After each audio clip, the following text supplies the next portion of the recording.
শ্রীমদ্ ভগবদ গীতা যথাযথ ১৬ অধ্যায় দৈবাসুর সম্পদ বিভাজ্য। আজকের শ্লোক নাম্বার অষ্টম শ্লোক।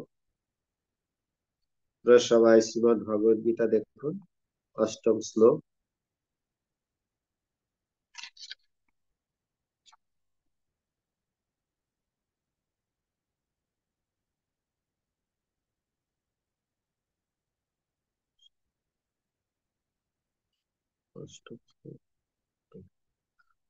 অসত্যম প্রতিষ্ঠিতম তে জগদারোহণীশ্বরম, অসত্যম অপ্রতিষ্ঠম তে জগদয়হনীশ্বরম, অপরস্পর সম্ভূতম কিমন্যৎ কামহৈতুকম, অপরস্পর সম্ভূতম কিমন্যৎ কামহৈতুকম। অসত্যম প্রতিষ্ঠম, অসত্যম অপ্রতিষ্ঠম তে জগদারোহণীশ্বরম, অপরস্পর সম্ভূতম কিমন্যৎ কামহৈতুকম। অসত্যম প্রতিষ্ঠিতা অপ্রতিষ্ঠম তে জগদারোহণীশ্বরম, অপরস্পর সম্ভূতম কিমন্যৎ কামহৈতুকম। শ্রীল প্রভুপাদ কৃত শব্দার্থ, অনুবাদ এবং তাৎপর্য। জগৎগুরু শ্রীল প্রভুপাদ কি জয়। অসত্যম মিথ্যা, অপ্রতিষ্ঠম অবলম্বনহীন, তে তারা জগৎ জগৎ আহু বলে, অনিশ্বরম ঈশ্বর শূন্য, অপরস্পর পারস্পরিক কাম বশত, সম্ভূতম উৎপন্ন, কিমন্যৎ অন্য কোনো কারণ নেই, কামহৈতুকম কেবল কামের জন্য। অনুবাদ: আসুরিক স্বভাব বিশিষ্ট ব্যক্তিরা বলে যে এই জগৎ মিথ্যা, অবলম্বনহীন ও ঈশ্বর শূন্য। পারস্পরিক কামবশত এই জগৎ উৎপন্ন হয়েছে এবং কাম ছাড়া আর অন্য কোনো কারণ নেই। শ্রীল প্রভুপাদ কৃত তাৎপর্য: আসুরিক ভাবাপন্ন মানুষেরা সিদ্ধান্ত করে যে এই জগৎটি অলীক, এর পিছনে কোনো কার্য কারণ নেই, এর কোনো নিয়ন্তা নেই, কোনো উদ্দেশ্য নেই, সবকিছুই মিথ্যা। তারা বলে যে ঘটনা চক্রে জড় পদার্থের ক্রিয়া ও প্রতিক্রিয়ার ফলে এই বিশ্ব ব্রহ্মাণ্ড প্রকাশিত হয়েছে। কোনো বিশেষ উদ্দেশ্য নিয়ে যে ভগবান এই জগৎ সৃষ্টি করেছেন তারা তা মনে করে না। তাদের নিজেদের মন গড়া কতগুলো মতবাদ আছে। এই জগৎ স্বয়ং প্রকাশিত হয়েছে এবং এর পেছনে যে ভগবান রয়েছে সেটির বিশ্বাস করার কোনো কারণ নেই। এখানে এই অধ্যায়ের বিষয়বস্তু হলো যে আসরিক গুণ সম্পন্ন ব্যক্তিরা তাদের যে মনোভাব এই জগৎ সম্বন্ধে বা জীব সম্বন্ধে, তারা বলে যে এই জগৎ সৃষ্টি হয়েছে, আপনা আপনি সৃষ্টি হয়েছে, এর কোনো কারণ নেই। কিন্তু আমরা দেখতে পাচ্ছি যে প্রত্যেকটি কার্যের পেছনে কিছু কারণ রয়ে গেছে, প্রত্যেকটি শক্তির পেছনে একজন শক্তিমান রয়ে গেছে। কোনো একটি কার্য তার কারণ ব্যতীত কখনো সম্পাদিত হতে পারে না। এই জন্য ভগবানকে বলা হচ্ছে সর্ব কারণ কারণ, ঈশ্বর পরম কৃষ্ণ সচ্চিদ আনন্দ বিগ্রহ, অনাদির আদি গোবিন্দ সর্ব কারণ কারণ।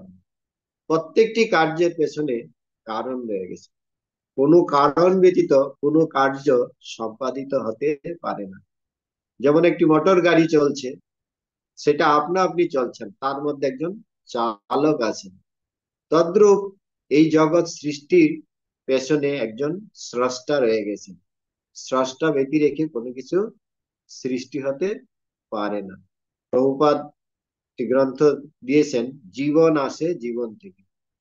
এই যে জগতে জীব আসছে, তার এমনি এমনি আসে না, তার যে জীবন থেকে জীবন আসে। কোনো কিছুর উৎপাদন আপনা আপনি হতে পারে না, তার পেছনে একজন ব্যক্তি আছে। এই জগৎ স্বয়ং প্রকাশিত হয়েছে, যা পেছনে কোনো ভগবান রয়েছেন সেটি বিশ্বাস করার কোনো কারণ নেই, এটা অসুররা বলে মনে করে।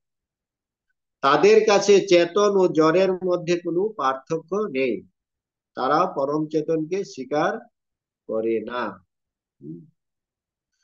তাদের কাছে সবই কেবল জড় এবং সমস্ত বিশ্ব ব্রহ্মাণ্ড একটি অজ্ঞানতার পিণ্ড মাত্র। তাদের মতে সবকিছুই শূন্য এবং যা কিছু অস্তিত্বের প্রকাশ দেখা যায় তা আমাদের উপলব্ধির ভ্রম মাত্র। তারা স্থির নিশ্চিত ভাবে ধরে নিয়েছে যে বৈচিত্র্যময় সমস্ত প্রকাশ কেবল অজ্ঞানতা জনিত ভ্রম। ঠিক যেমন স্বপ্নে আমরা অনেক কিছু সৃষ্টি করতে পারি যাদের প্রকৃতপক্ষে কোনো অস্তিত্ব নেই। যখন আমরা জেগে উঠবো তখন আমরা দেখতে পাবো সবকিছুই কেবল একটি স্বপ্ন মাত্র। কিন্তু বস্তুত পক্ষে অসুরেরা যদিও জীবনকে একটি স্বপ্ন মাত্র বলে থাকে, কিন্তু সেই স্বপ্নটি উপভোগ করার ব্যাপারে তারা খুব দক্ষ। তাই জ্ঞান আহরণ করার পরিবর্তে তারা এই স্বপ্ন রাজ্যে আরো বেশি জড়িয়ে পড়ে। তো এই জগৎ, জড় জগৎ, এর সৃষ্টির পেছনে যে কারণ রয়ে গেছে এটা অসুরেরা কখনো স্বীকার করতে চায় না। প্রত্যেকটা কার্যের পেছনে যে কারণ রয়ে গেছে এটা আমাদের সবসময় বুঝতে হবে, যে এই জগৎ কখনো স্বপ্নবৎ সৃষ্টি হতে পারে না। আমরা দেখতে পাচ্ছি এই জগৎ কিভাবে সৃষ্টি হচ্ছে। ভগবান থেকে বলরাম, বলরাম থেকে সংকর্ষণ, এভাবে কারণোদকশায়ী বিষ্ণু, গর্ভোদকশায়ী বিষ্ণু, গর্ভোদকশায়ী নাভি পদ্ম থেকে ব্রহ্মার সৃষ্টি, এবং গর্ভোদকশায়ী বিষ্ণু থেকে ক্ষীরোদকশায়ী বিষ্ণু। যে প্রত্যেকটি জীবের অন্তরে কিভাবে পরমাত্মা রূপে ক্ষীরোদকশায়ী বিষ্ণু অবস্থান করছেন, এবং একটা জীব সৃষ্টির পেছনেও তার যে কারণ রয়ে গেছে এটা কেউ স্বীকার করতে চায় না। তো এই শাস্ত্র সিদ্ধান্ত তারাও স্বীকার করতে চায় না। আসরিক গুণ সম্পন্ন ব্যক্তিদের একটা স্বাভাবিক, তারা এই শাস্ত্র সিদ্ধান্তকে স্বীকার করতে চায় না, কিন্তু তারা এই জড়জগৎকে উপভোগ করার জন্য ব্যস্ত। তাদের সিদ্ধান্ত হচ্ছে যে কেবলমাত্র স্ত্রী ও পুরুষের মৈথুনের ফলে যেমন একটি শিশুর জন্ম হয়, এই পৃথিবীরও কোনো আত্মা ছাড়াই জন্ম হয়েছে। যেমন স্ত্রী পুরুষের মেলামেশার মাধ্যমে যে সন্তান সৃষ্টি হচ্ছে, এটা কখনো আমাদের মনে করা উচিত নয় যে এখানে যে সন্তান সৃষ্টি হচ্ছে সেটা স্ত্রী পুরুষের মাধ্যমে সৃষ্টি হচ্ছে। সেখানে যতক্ষণ অব্দি আত্মার উপস্থিতি না ঘটছে ততক্ষণ অব্দি সন্তান সৃষ্টি হওয়ার কোনো সম্ভাবনা নেই। তদ্রূপ এই জগৎ যে সৃষ্টি হয়েছে তার পেছনে পরমেশ্বর ভগবান, পরম পুরুষোত্তম ভগবান রয়েছেন। এমনি এমনি জগৎ কিছু প্রকাশিত হতে পারে না। তো যেমন দেহের ঘাম থেকে এবং মৃতদেহ থেকে কোনো কারণ ছাড়াই অনেক প্রাণী বেরিয়ে আসে, তেমনি সমস্ত জগৎ এসেছে মহাজাগতিক প্রকাশের জড় পদার্থের সমন্বয়ের ফলে। তাই জড় প্রকৃতি এই প্রকাশের কারণ, এবং এছাড়া অন্য কোনো কারণ নেই। এটা আশ্রিক গুণ সম্পন্ন ব্যক্তিদের চিন্তাধারা, যে এই জড় জগৎ এমনি এমনি প্রকাশিত হয়েছে, তার পেছনে কোনো কারণ নেই। আমরা যা কিছু চোখের সামনে দেখতে পাচ্ছি, যে প্রত্যেকটি বস্তুর পেছনে যে একজন কারণ রয়ে গেছেন, সেটা আমরা উপলব্ধি করতে পারছি। যেমন আমরা একটু আগে কীর্তন করলাম, যেমন একটা করতাল নিয়ে আমরা কীর্তন করলাম। এই করতালটা কি আমাদের এমনি এমনি উৎপন্ন হয়ে গেছে, না তার পেছনে কিছু কারণ আছে? এটা কেউ তৈরি করেছে। প্রত্যেকটা বস্তুর পেছনে আমরা যা কিছু সামগ্রী ব্যবহার করছি, যা কিছু প্রয়োজনীয় জিনিস আমরা দেখতে পাচ্ছি, প্রত্যেকটা পেছনে একজন কার্যকর্তা রয়ে গেছে। কোনো কিছু এমনি এমনি এমনি তৈরি হতে পারে না। তাই ভগবত গীতায় শ্রীকৃষ্ণের কথা বিশ্বাস করে না। এটা এই জড়জগতের, এই জড় প্রকৃতি এই প্রকাশের কারণ এবং এছাড়া অন্য কোনো কারণ নেই, এটা আসরিক ব্যক্তিদের চিন্তাধারা। কিন্তু তারা ভগবত গীতায় শ্রীকৃষ্ণের কথা বিশ্বাস করে না। শ্রীকৃষ্ণ বলেছেন, মায়া দক্ষণ প্রকৃতি সুয়তে সচরাচরম। আমার অধক্ষ্যতায় সমস্ত জড়জগৎ পরিচালিত হচ্ছে। আমরা যদিও বলে যে কেউ প্রকৃতির থেকে, সমস্ত কিছু প্রকৃতির থেকে আসছে, কিন্তু প্রকৃতি কার থেকে আসছে? প্রকৃতি মানে শক্তি। এই শক্তি আসছে শক্তিমান থেকে। মায়া দক্ষণ প্রকৃতি সুয়তে সচরাচর। ভগবান বলছেন, আমার অধক্ষ্যতার দ্বারাই এই জড়া প্রকৃতি কার্যকরী হচ্ছে। জড়া প্রকৃতি সরাসরি ভাবে কোনো কিছুই করতে পারে না। যেমন একটা শক্তি, যেমন একটা ইঞ্জিন শক্তি রয়ে গেছে, একটা ইঞ্জিন শক্তি সে সরাসরি ভাবে কোনো কার্য করতে পারে না, তার পেছনে একজন ব্যক্তি আছে। সবসময় সমস্ত কার্যের পেছনে আমাদের একজন কারণ রয়ে গেছেন, এটা আমাদেরকে সবসময় উপলব্ধি করতে হবে। পক্ষান্তরে বলা যায়, অসুরদের জড়জগতের সৃষ্টি সম্বন্ধে যথার্থ জ্ঞান নেই। তাদের সকলেরই নিজস্ব এক একটি মতবাদ আছে। যেহেতু তারা শাস্ত্রের প্রামাণ্য সিদ্ধান্তে বিশ্বাস করে না, তাই তাদের মত অনুসারে শাস্ত্র মতবাদের মতোই একটি মতবাদ মাত্র। এটা হচ্ছে আসরিক গুণ সম্পন্ন ব্যক্তিদের চিন্তাধারা। তারা সমস্ত কিছুকে নিজের নিয়ন্ত্রণে তারা চিন্তা ভাবনা করে। এর পেছনে যে কেউ আছেন সেটা তারা মানতে চায় না। আসলে আমরা চিন্তা করতে পারি না যে আমরা নিজেদের নিজস্ব শক্তিতে কিছুই করতে পারি না। আমরা যে যা কিছু করছি, আমাদের পেছনেও একজন কিছু নিয়ন্তা রয়ে গেছে, এটা আমাদেরকে বিশ্বাস করতে হবে।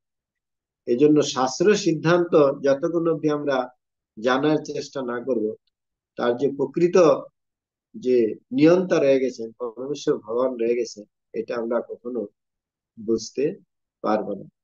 এটা তথাকথিত যে জ্ঞান পাণ্ডিত্যের দ্বারা কখনো ভগবানকে জানতে পারা যায় না। যতক্ষণ অব্দি আমরা এই বৈদিক শাস্ত্র সিদ্ধান্তের আনুগত্য স্বীকার না করব, ততক্ষণ অব্দি আমরা এই পরম তত্ত্বকে কখনো উপলব্ধি করতে পারবো না।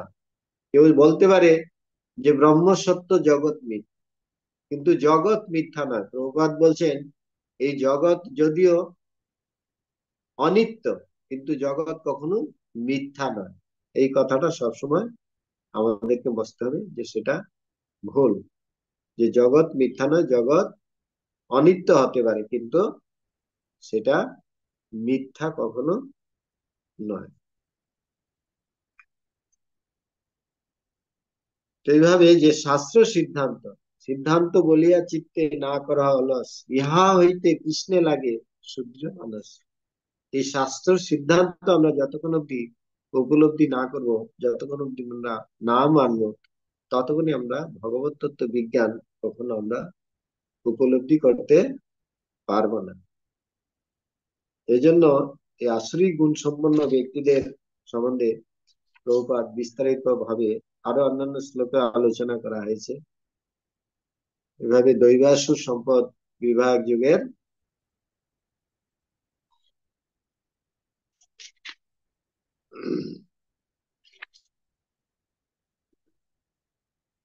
এখানে আমরা রাখছি অষ্টম শ্লোক। কালকে নবম শ্লোক থেকে আমরা আলোচনা করব। আজকে আপনাদের দ্বাদশী পারণ আছে।